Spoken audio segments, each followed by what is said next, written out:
All right, so living courageously. It's a phrase we hear all the time, right? But what's it actually mean when you break it down, like in your everyday life?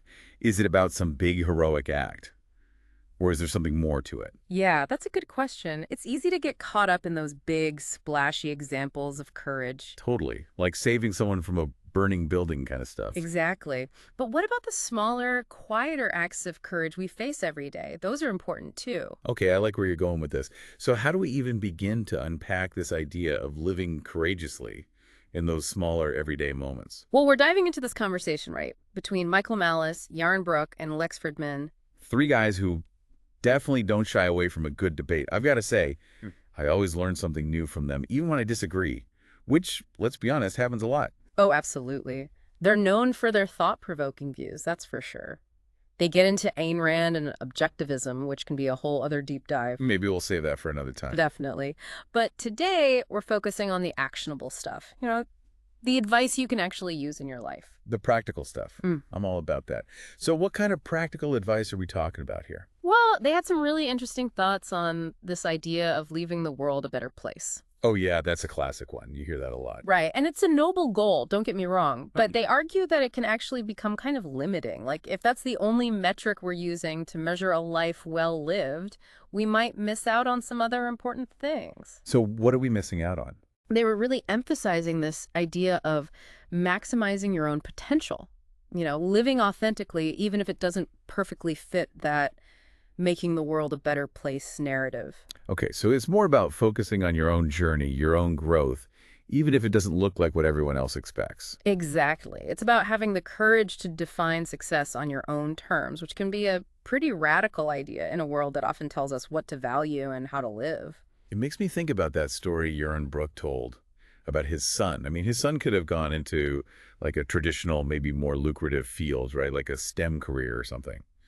But he chose comedy. And that really resonated with them. Why do you think that is? Well, it kind of goes against the grain, doesn't it? Mm. It's like he's choosing a path that brings him joy, that lights him up, even if it's not the most conventional path. And there's a real courage in that, wouldn't you say? To choose a path that feels authentic to you, even if it comes with uncertainty, even if it means facing some disapproval. Oh, absolutely. Because it's so easy to get caught up in what other people expect of us, Yeah, whether it's our parents, our friends, society in general. it's true. And that's where the courage comes in to break free from those expectations and forge your own path. It makes me think if you knew you couldn't fail in like the traditional sense, if you could silence those inner critics and those external pressures, what's that thing you'd go after? Like, what's that burning desire you have that you're maybe a little too afraid to chase after? That's a powerful question. I think everyone has something like that tucked away inside them, some dream or ambition they've shoved down because it feels too risky or maybe too unconventional. Yeah, and sometimes just acknowledging that dream can be the first act of courage.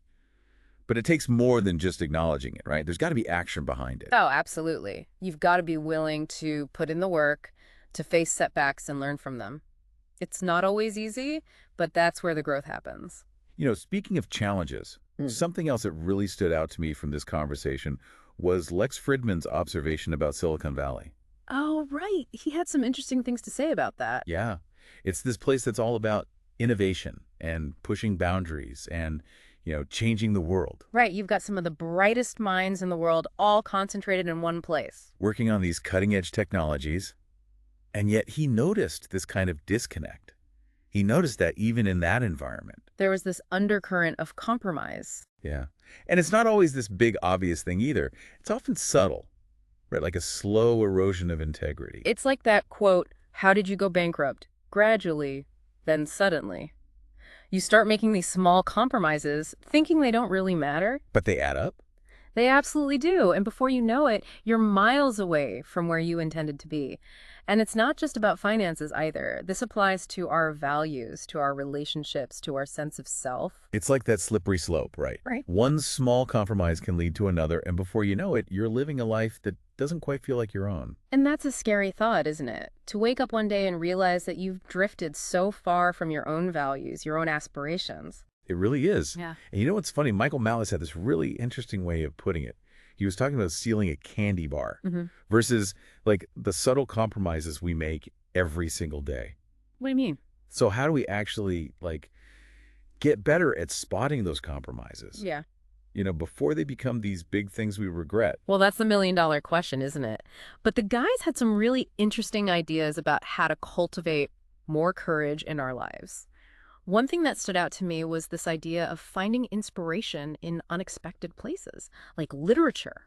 Okay, so we're not just talking about escaping into a good book, like as a distraction for the real world. Not exactly. It's about actively engaging with the material. Using literature as a tool for self-discovery. Think about characters who embody traits you admire, who face dilemmas, make choices both good and bad. So it's kind of like we get to learn from their experiences, their triumphs, their mistakes, without having to go through it ourselves. Exactly. You can see how someone like, oh, I don't know, Howard Rourke in The Fountainhead, how he navigates challenges, how he sticks to his principles, even when it's really difficult. It's like a masterclass in integrity. Hmm. But you're not saying we should all go out and become Howard Rourke, are you? No, not at all. It's not about copying someone else's blueprint. It's about asking yourself, what can I learn from this? How might I approach a similar situation with more courage, more integrity? I love that. It's like extracting those little nuggets of wisdom hidden within the pages Hmm. and then figuring out how to apply them to our own lives. It's like, show me the cheat codes for living a more courageous life. Right. Exactly. But of course, it's not quite as easy as plugging in a cheat code. It takes effort. It takes practice. Totally. It's like building a muscle.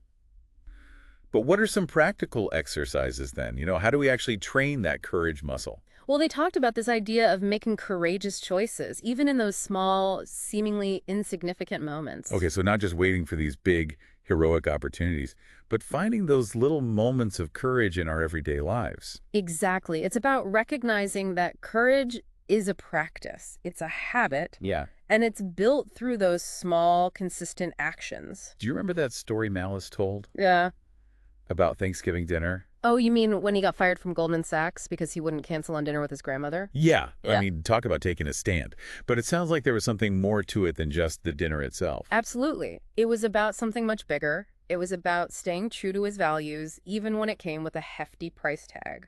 It's like he was willing to lose his job to keep a promise, to honor that commitment to his family. Exactly. And that's courage in action, isn't it? When you stand up for what you believe in, even in the face of pressure, even when it costs you something. It's a good reminder that courage doesn't always shout.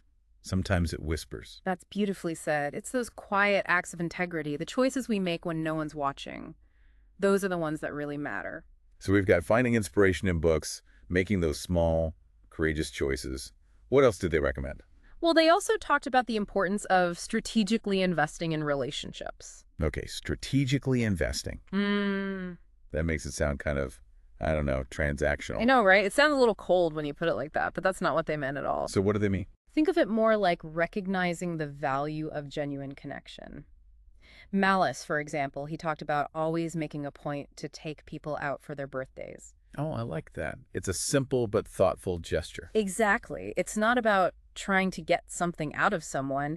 It's about nurturing those connections that matter. It's about showing up authentically in those relationships. And that takes courage too, doesn't it? To be vulnerable, to put yourself out there, to build those bonds of trust and support. Absolutely. It's not always easy, but it's so worth it. And it all ties back to this idea of building what they called a self-made soul.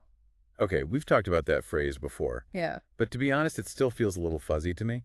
What do you mean? Like, what does it even mean to have a self-made soul? Yeah, exactly. Like, how do you actually make a soul? Well, I think it's more about recognizing that who we are isn't just like pre-programmed. Our values, our character, those things aren't set in stone. So we're not just stuck with whatever we were born with. We actually have a say in who we become. Exactly. It's about taking ownership of our own growth and development. It's about making conscious choices that shape the kind of person we want to be. Yeah, it's about intentionality. Yes, and recognizing that it's an ongoing process. There's no finish line. We're constantly learning, growing, evolving, and through that process, we're shaping our own souls.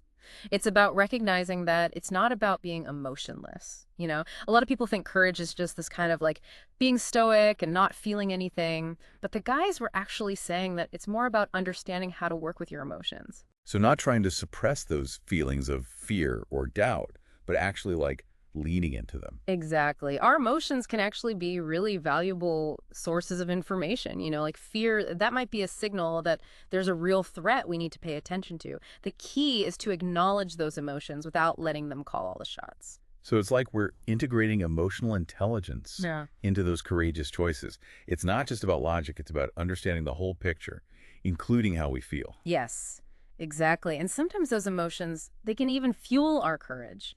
Think about a time when you were driven by this really powerful sense of purpose, or, like a fierce desire to protect someone you love. Those feelings, they can be incredibly motivating. That's such a good point. Because I think we often view emotions as this like weakness to overcome, right? But actually they can be this driving force that propels us forward. For sure. It's all about learning how to harness that energy. And, for the longest time, I thought courage was just this thing you either had or you didn't. Like you were born with it or you weren't. But the more we talk about this self-made soul idea, the more I realize it's really a practice, like building a muscle. I love that analogy. It's like we're hitting the gym for our souls, building those courage muscles through practice and repetition. Exactly. And speaking of things that help us grow and build those inner muscles, they also talked about the power of reading. We did touch on that a little bit earlier, but how does reading fit into all of this? They were saying that literature gives us this really unique way to step into the shoes of other people. You get to explore different perspectives and grapple with these really big, sometimes messy questions. It's like each book becomes this little portal into a different world, a different way of seeing things. Right. And through those different lenses, we can kind of start to see ourselves more clearly too. Our own blind spots, our own potential. It's like those books that become these mirrors, reflecting back different parts of ourselves. Yes. And they can also give us the courage to, to explore those parts of ourselves, or maybe even to pursue a path we hadn't considered before. So if you were to recommend just one book that's really helped you on your own journey, what would it be? Oh man, that's tough. There are so many good ones, but if I had to choose, I think I'd go with Man's Search for Meaning by Viktor Frankl. It's about finding meaning and purpose even in the midst of unimaginable suffering. And it's just a really powerful reminder that our circumstances, they don't have to define us. Our choices do. That's such a powerful message, and I think that's a perfect place to wrap up this deep dive, because ultimately that's what living courageously is all about, isn't it? It's about recognizing that we have the power to choose. We really do, every single day. So as we navigate the ups and downs of life, let's remember those words of wisdom we've unpacked today. Let's find inspiration in unexpected places. Let's make those small, courageous choices. Let's nurture those meaningful relationships. And of course, let's never underestimate the power of a good book. Hear, hear. This has been such a thought-provoking conversation. Thank you for joining us for this deep dive on living courageously.